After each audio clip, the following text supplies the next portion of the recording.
ഞാൻ അന്നലെ വീട്ടിൽ വൈഫൈ വെച്ചു. അപ്പോൾ എല്ലാവരും യൂസ് ചെയ്യുന്നുണ്ട്. പാസ്വേഡ് വെച്ചിട്ട് ആർക്കും യൂസ് ചെയ്യുന്നുണ്ട് തോന്നുന്നുണ്ട്. പക്ഷെ അതിപ്പോൾ എങ്ങനെ മനസ്സിലാവാ? ഫ്രീ അല്ല, ഫിങ്ക് നെറ്റ്വർക്ക് ടൂൾസ് അതിൽ മനസ്സിലാവും.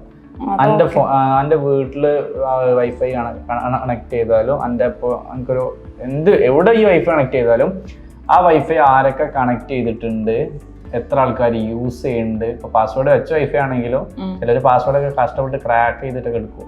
വെച്ചില്ലെങ്കിൽ കിട്ടൂലേ? വെച്ചില്ലെങ്കിൽ എല്ലാവർക്കും കിട്ടൂലേ? അല്ല, അങ്ങനെ ആരൊക്കെ യൂസ് ചെയ്യണ്ടെന്ന് അറിയാൻ പറ്റും. അതാണ് ഫിങ്ക് നെറ്റ്വർക്ക് ടൂൾസ് എന്ന് പറഞ്ഞൊരു ആപ്ലിക്കേഷൻ ഉണ്ട്. അതിൽ നമുക്ക് അറിയാൻ വേണ്ടി പറ്റും. പിന്നെ റേഞ്ചും ഇല്ല. ഈ ഒരു കാര്യം വൈഫൈ അങ്ങോട്ട് പൊട്ടിച്ചറിഞ്ഞ അതാണ് ഏറ്റവും നല്ലത്. റൂമിലൊക്കെ ഇല്ലേ ചില മൂലയിലൊക്കെ പോയാലേ കിട്ടുള്ളൂ. എവിടെ റേഞ്ച് ഇട്ടാന്ന് മൂലയിലൊക്കെ കളിക്കുമ്പോ റേഞ്ച് ഇട്ടില്ല. ബെഡിൽ എന്തിനാ കിടക്കാൻ നേരത്തെ എന്തിനാ ബോൾ കളിക്കണേ? നിങ്ങളൊന്നും കളിക്കല്ലേ? അതിനുണ്ട് ആപ്ലിക്കേഷൻ ഐ വൈഫൈ. എന്തിനാ പേര്? I wifi AR speed and signal tester application ഉണ്ട്. അതിൽ പോയി കഴിഞ്ഞാൽ എൻ്റെ വീട്ടില് ഇത് എനിക്ക് പറഞ്ഞ ആവശ്യമൊന്നുമില്ല. അതായത് എൻ്റെ വീട്ടിൽ എവിടെയൊക്കെ വൈഫൈക്ക് സ്പീഡ് ഉള്ളതെന്ന് ഇങ്ങനെ ഒരു നമുക്ക് 3D രൂപത്തിൽ ഇങ്ങനെ കാണിച്ചു തരും. ഇപ്പൊ ഈ ഇങ്ങനെ ഫോണായിട്ട് ഇങ്ങനെ പോകുന്ന സമയത്ത് അതിലൊരു 3D ക്യാമറ ഓണാവും.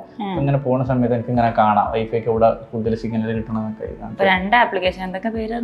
ഫിങ്ക് നെറ്റ്വർക്ക് ടൂൾസും I wifi AR speed and signal test.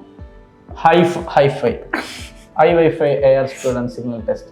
So നിങ്ങൾ എല്ലാവരും ഒന്ന് ട്രൈ ചെയ്തിട്ട്.